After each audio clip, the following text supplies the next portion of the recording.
अनंत ज्ञानी अनंत दर्शनी त्रिलोकीना तीर्थंकर परमात्मा श्रमण भगवान महावीर स्वामीना श्री चरणों में अपनी सौनी भावना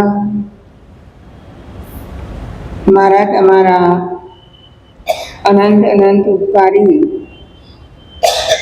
सर्व गुरु भगवंतोना श्री चरणों में अपनी सौनी भावना गुरुनी मैया पूज्यवरा मुक्त निलंबाई महासती जीना श्री चरणों में अपनी सौनी भावना अनंत ज्ञानी परमात्मा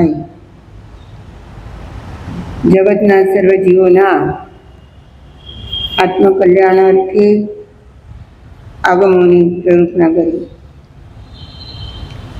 आगमना प्रत्येक शब्द में ज्ञानीओए अनंत अनंत भाव भर्या जे भावोनो आधार लई विश्वमांथी अनंता जीवो मोक्षना सुखोने पामी रह्या छे। आगामी काळे अनंत जीवो मोक्षना सुखोने पामशे। ज्ञानीजनो विश्वना जीवोने संबोधन करता कहे छे कि हे विश्वना भव्य आत्मा पाप सहज छे अने करनारा सर्वे छे।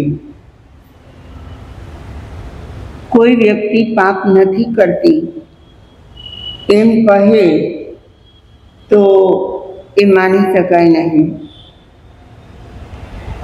जानता के अजानता दिवसे के रात्रे व्यक्ति थी पाप थया ज करे छे। परंतु पाप कर्या पछी शुं करवू पड़े एनो पश्चाताप तो कम से कम करवू पड़े। कोई व्यक्ति पूछे कि पश्चाताप करवाथी पाप खत्म थई जाय शुं थाय हळवा थई जाय पश्चाताप करवाथी शुं फायदो थाय। करेला पाप हळवा थई जाय एम कहूं छुं अने आगामी काल में बांधवाना होय ए पाप माटे एमना माटे मन एवं तैयार थई जाय कि हवे मारे आवा पापो नथी करवा। શું વિચારે? મહત્વની વાત તો એ છે કે કરેલા છે એ તો ભોગવવા જ પડશે. કદાચ એનો રસ ઓછો થઈ જાય, પરંતુ નિકાતી તો હોય તો જે રીતે બાંધ્યા હોય એ જ રીતે ભોગવવા પણ પડે.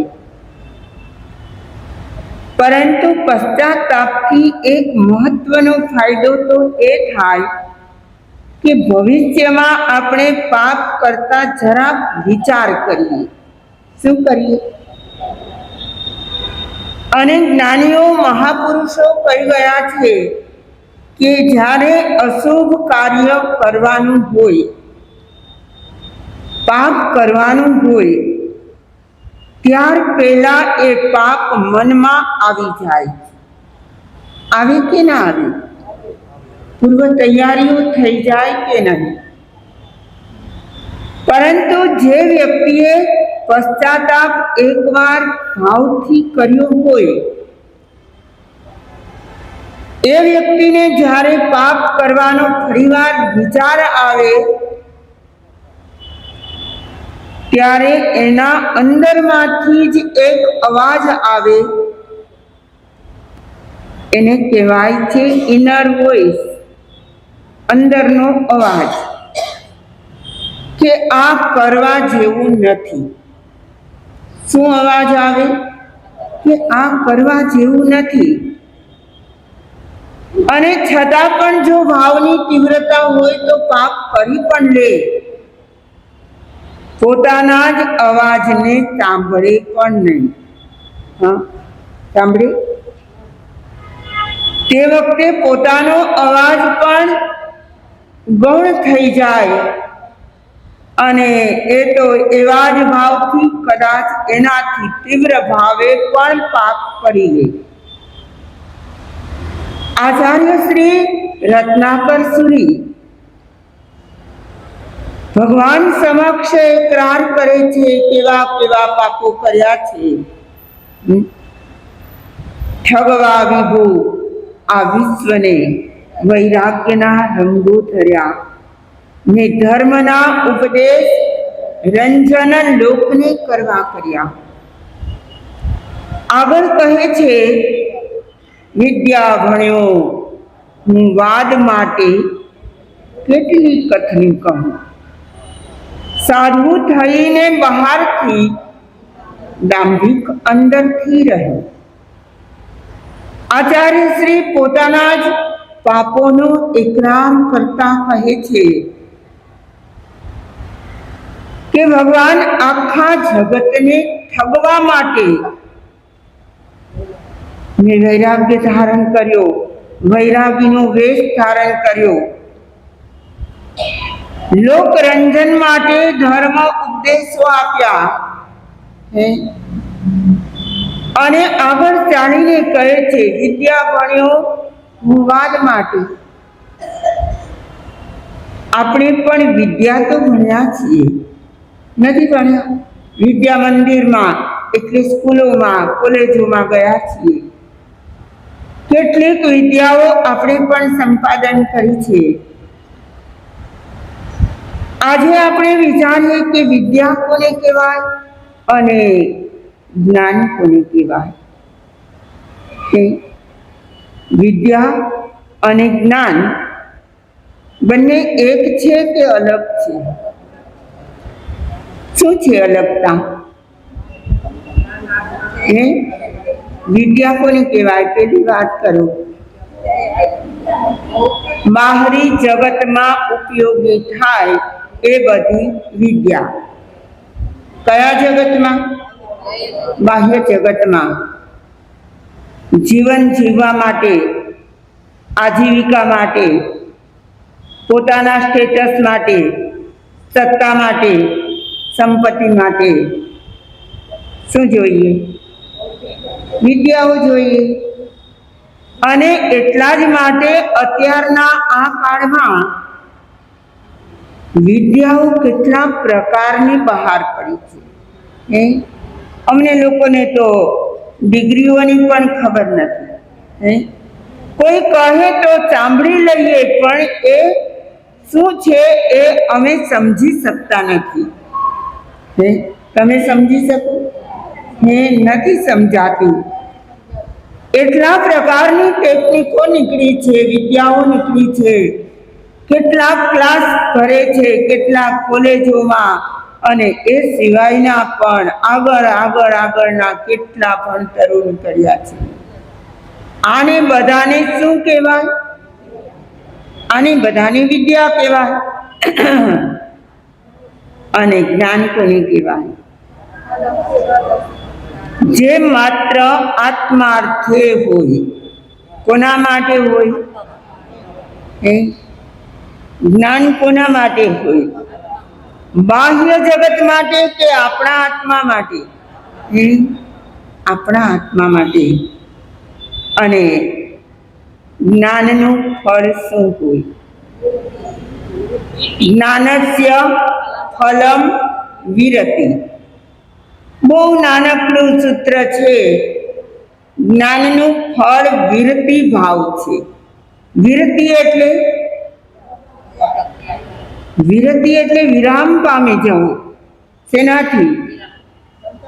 પાપોથી, કર્મોથી, દોષોથી, દુર્ગુણોથી અટકી જવું. એને કહેવાય વિરતિ. જેનામાં જ્ઞાન દશા આવે, જે જ્ઞાન ભણે એ ધીમે ધીમે ઠંડો થતો જાય, ઠરતો જાય, વિરામ પામતો જાય. બહુ કરી લીધું. આ જીવે અનેક ભવોમાં, આ ભવમાં પણ અને એ સિવાયના પૂર્વના અનેક ભવોમાં ન કરવાનું ઘણું જ કરી લીધું છે. હવે શું કરવાનું? હવે તો અટકી જવાની જરૂર છે. જે પાપો દોષો આપણાથી કાયમ થતા હોય, સતત કરતા હોઈએ, આપણું મન એ ક્યારેય ખાલી ન હોય. સતત કેવા વિચારો હોય? કર્મબંધનના, પાપના. કોને આટી ઘૂંટીમાં નાખવા, કોને અપમાનિત કરવા, આવી કેટલીક ચિંતવનાઓ શેમાં ભરી છે? મનમાં, મગજમાં ભરી છે. અને એના કારણે જીવ સતત કર્મ બાંધે. ત્યારે કર્મ બંધન વિનાનો સમય છદ્મસ્ત માટે બતાવ્યો નથી. મારા તમારા બધાની વાત છે. છદ્મસ્ત માટે કહ્યું છે કે સમયે સમયે 7 કર્મો બાંધે. કેટલા? કુલ 8. એમાંથી સમયે કેટલા બાંધે? 7 કર્મ બાંધે. આયુષ્ય માત્ર એક એવું છે જે જિંદગી ભરમાં એક જ વાર આગામી ભવનું આયુષ્ય નક્કી થાય. એ સિવાયના 7 કર્મો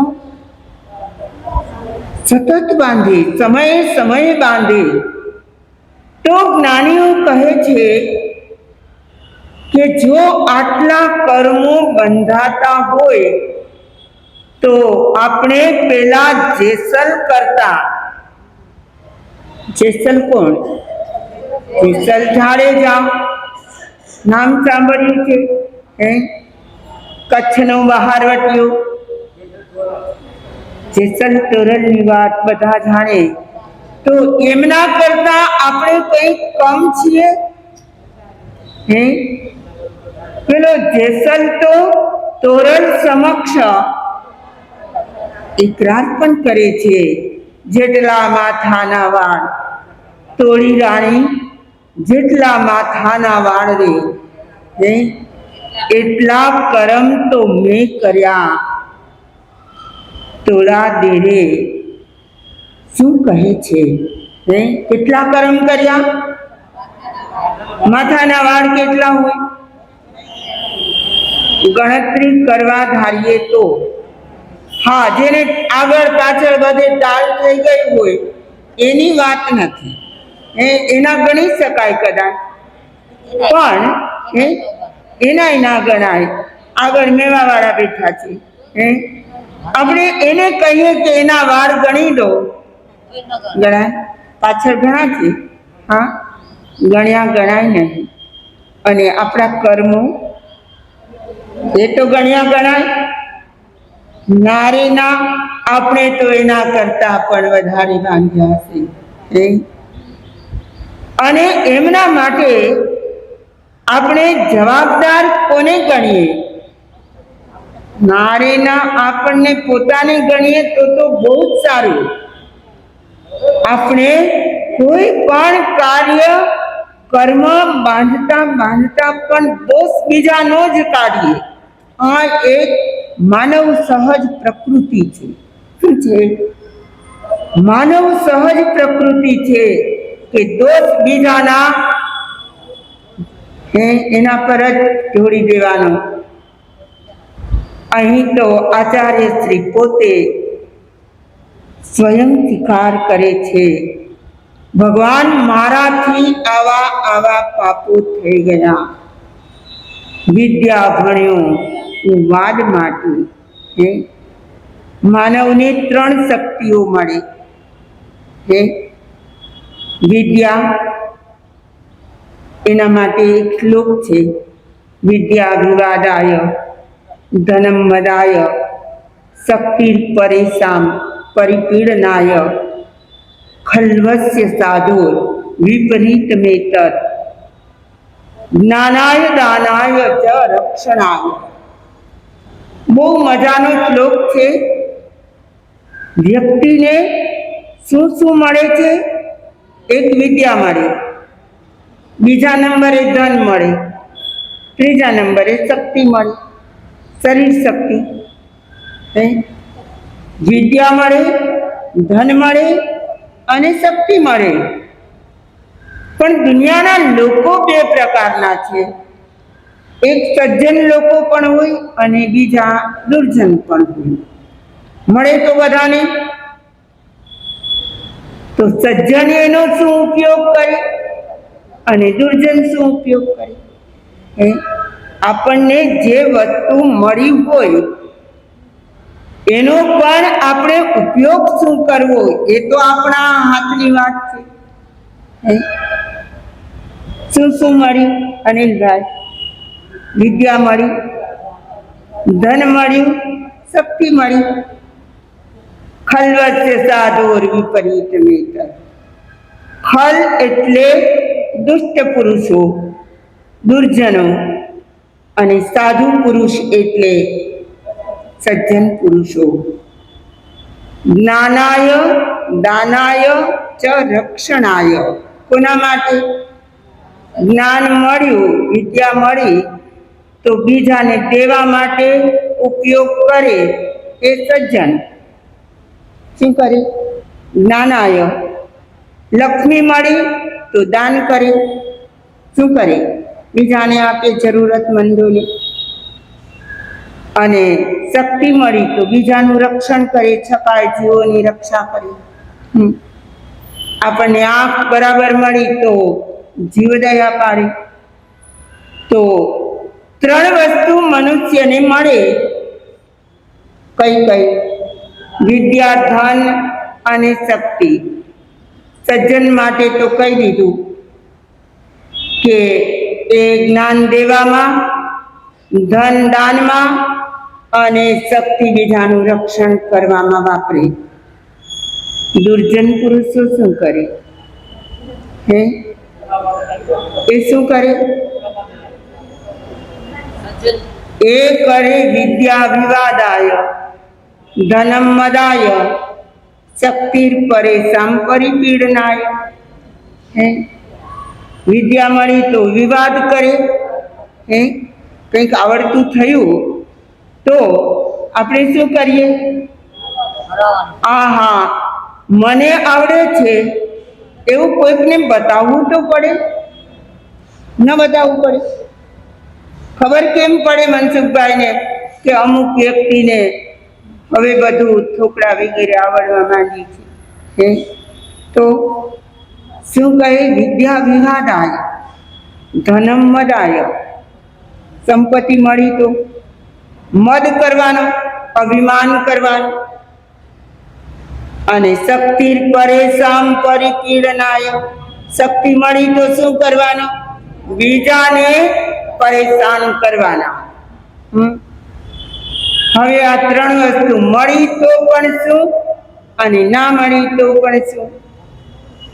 કારણ કે અંદરની પેલી દુર્જનતા હજુ અકબંધ છે. શું છે? વિદ્યા મળવાથી, ધન મળવાથી કે શક્તિ મળવાથી અંદરની દુર્જનતા ખતમ થઈ નથી, અને દુર્જનતાના સ્થાને સજ્જનતા આવી નથી.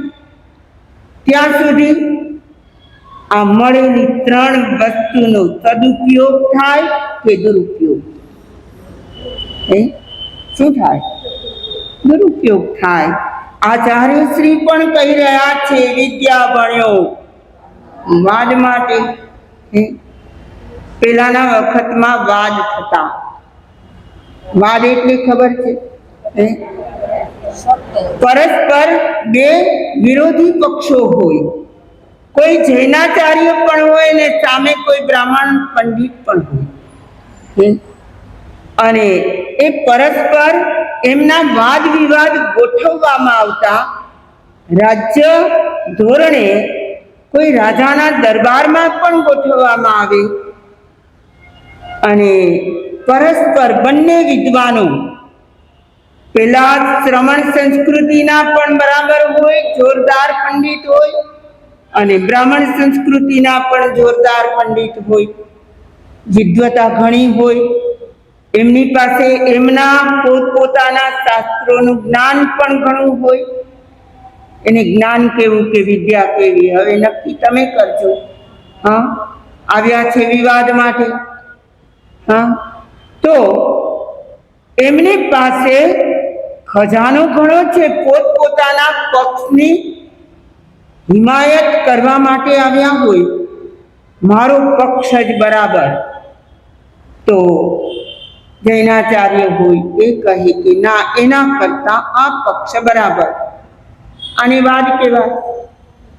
અને આ વાદમાં જૈનાચાર્યોની જ્યારે જ્યારે જીત થઈ હોય ત્યારે જૈન ધર્મનો જય જયકાર પણ થયો છે, નથી થયો?